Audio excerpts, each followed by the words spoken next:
So it is September the 3rd, which means it's the last day of the Making Tracks layout here at Chester Cathedral, and we've come back. Now, Mike, why have we come back? We've come back for the final day to run a BR Blue themed day of rolling stock with Pete Waterman on the Making Tracks layout to celebrate its send-off and its last day here. It's been quite an exhibition, really. Pete was telling me they think they've had about 55,000 visitors. That is an incredible number of people through the door. I mean, you can tell actually, we've seen it today. It's got some really busy patches every day with people coming through the door to see the model railway and to see what's being built. It's been a brilliant atmosphere as well here throughout it all as well. Lots of different people from different backgrounds and different family ages and all different walks of life coming to see a model railway. I think one of the big positives of the exhibition is that it's bringing people who wouldn't normally go and see a model railway into the hobby. Yes, gives them a window into what a model railway is, gives them a bit of an understanding of what maybe they could do if they wanted to build their own model railway. I think there's a lot of people who've just come here for the purely spectacle to see a massive model railway. They probably haven't got any interest in railways in the first place, but they're here, they're enjoying it, they're interacting with the guys operating the layout, they're talking to people about railways and trains as well, they understand the historical connections as well, so it's been a really brilliant piece for the Making Tracks exhibition, and I think for the model railway hobby in general as well. It's really put the hobby back on the map. And of course the Thomas Brassey Society, which Pete is one of the chairmen of. That's right. Yeah, and talking of interacting with the layout, we've left poor Mark once again down on the layout playing trains. To be fair, today I have been doing a lot of train play myself, I can say. I will admit that right here and right now. I've been enjoying myself running trains. It's actually been really quite nice for both of us to bring out a different collection of locomotives and rolling stock, which are normally just kind of in the drawers or the boxes stacked away. And we went a little bit over the top again and probably brought 20-30% more than what we really needed. But it's all part of the fun for us. So it's entirely BR Blue themed, and we've gone for kind of that period of BR Blue where you see like the last of the vacuum braked and unbraked freight trains running, and you've also got the first of the air brake stock as well. Everything's nice BR Blue livered locomotives. Then we've got all the mixed rates of, you see Mark 1s, Mark 2s and Mark 3 train formations running behind the locos as well. So it's been really great fun to kind of bring that different kind of feel to the layout as well. Actually, it's strange how rolling stock can change the look of the layout as well. I think it would look better with some East Coast mainline stock, modern image stuff. Well, you would, but it's West Coast mainline, it's got the wrong catenary. We'll see what we can do at Getz. Well, Great Electric Train Show, that is a very good point. There is one more opportunity to see the Making Tracks layout in its current form, and that's going to be at the Great Electric Train Show, and that's on October the 2nd and 3rd at the Marshall Arena in Milton Keynes, where we are working with Pete Waterman. We're adopting the Making Tracks layout for the weekend. Mark and I are going back to the stock cupboard again to go and raid our stores to deliver another, well, hopefully what will be a standout collection of modern attractions. So we're looking at kind of the period of 2000 to 2021 will kind of be the full spectrum of what we're looking to cover with the rolling stock for that show. Again, someone's going to have to keep control of us for how much stock we take, otherwise we're going to need another van. It is quite incredible how much stock you can put on the layout. Yes. Yeah. Luckily, you've got a problem and Mark's got a problem, so we've got plenty of stock to hand. Yeah. So I think we had about 20 trains out today. So that's it looks surprisingly empty. It does, yeah. But we could have probably got more into it, but sometimes it's kind of, with an exhibition layout as well, you have to kind of take a decision over, do I absolutely fill it and make it difficult to run?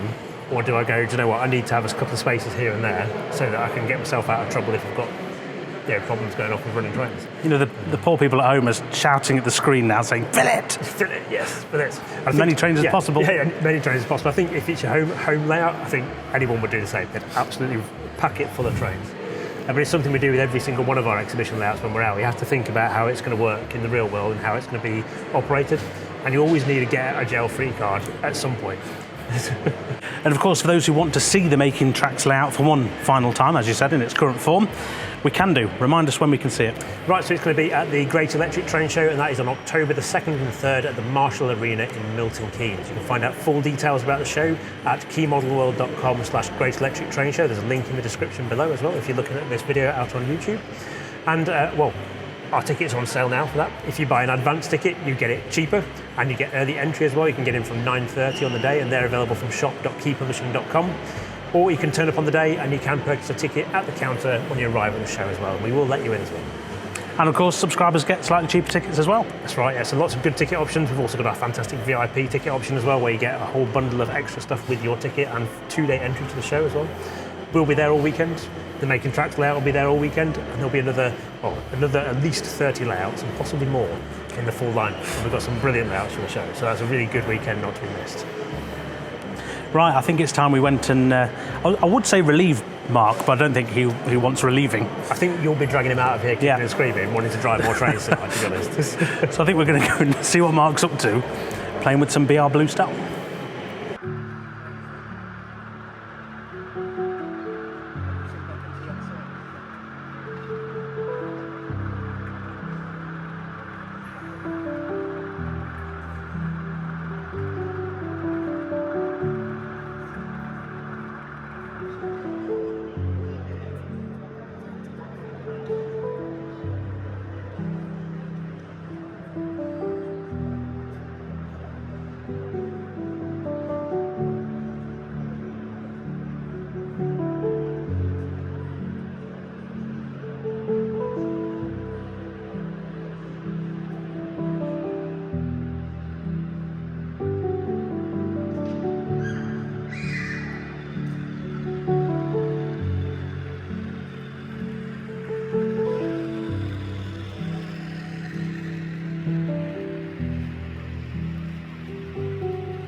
So there it is, the end of this exhibition here at Chester Cathedral. You, of course, can see it for one last time at the Great Electric Train Show. Now, Mike's going to remind us all when that is.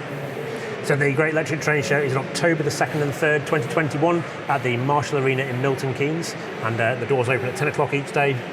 Lots of exhibitions to see, the Making Tracks layout to see for one final time in its current form. We were here at the start when they brought the layout in, and it's great to be here for the last day as well when they're about to take it all down and to send it off as a fun farewell with a BR Blue Day. And say Hornby magazine was there when it was being built. It was there when it was at Chester Cathedral. It's here on the last day. It's going to be there at Gets. And of course, we're going to be there in its future guises. More on that coming very soon. Yes, because there is more to come, but we'll keep you posted on that. I'm staying tight-lipped. Yes. Sworn to secrecy. Absolutely. But anyway, thank you very much for watching this video, as ever. It's been an absolute pleasure to put together, especially with Pete and the team. Especially travelling all the way to Chester. Yes, we've been to Chester a few times now. Actually, I would like to say in this video, a very grateful thanks to Pete Waterman and his team for accommodating us on all the days we've been up here, and to make all these videos and the magazine feature we did in issue 171 possible as well. It's been a great honour to be a part of the Making Tracks and to see such a brilliant exhibition for, not just for Chester Cathedral, but for the hobby as well. It's putting us out as a collective hobby out on the map in front of a massive audience, which has probably never seen a railway before, and it's something that's really important, really good for us. So. And what a fantastic, refreshing attitude the cathedral has shown as well to this, and people can come and be themselves and enjoy a hobby. Yeah, it's fantastic. Yeah.